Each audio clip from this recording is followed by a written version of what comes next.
और अब आपको रावलपिंडी की भाटा मंडी लिए चलें, जहां पे कुर्बानी के जानवरों की खरीदारी के लिए 2 याक मंडी पहुंच चुके हैं।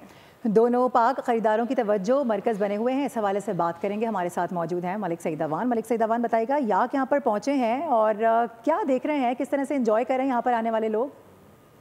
बिल्कुल, ईद कुर्बान को चंद दिन रह गए हैं और इस्लामाबाद में मुख्तलिफ जगह पे मवेशी मंडियाँ भी कायम हो गई हैं और मंडी में मुख्तलिफ तरह के जानवर भी पहुँच चुके हैं, ख़रीदार भी मौजूद है, व्यापारी भी मौजूद है। लेकिन हम इस वक्त मौजूद हैं चंद बाटा की एक मंडी में, जहाँ पर एक डिफरेंट चीज़ जो है वो मौजूद है। यहाँ पर 2 याक जो हैं वो फ़रोख्त करने के लिए आए हुए हैं। आइए जानते। छोटे भाई, ये याक आप कहाँ से लेके आए हैं और इनकी प्राइस क्या है?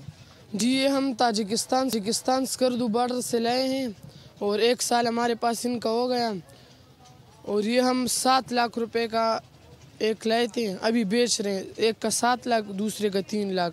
तो इनकी खुराक क्या है? इनकी बस खुराक आम जोन से और जानवर खाते हैं, ये भी वो भी खाते हैं।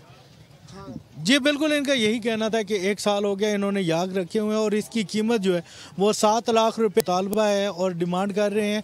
और यही कहना था कि 1 साल पहले जो है स्कर्दू और ताजिकिस्तान बॉर्डर से ये याक 2 लेके आए थे और अब जो है ये ईद कुर्बान के मौके पर फरोख्त करना चाह रहे हैं और डिमांड 7 लाख रखी। मलिक सईद, बहुत शुक्रिया।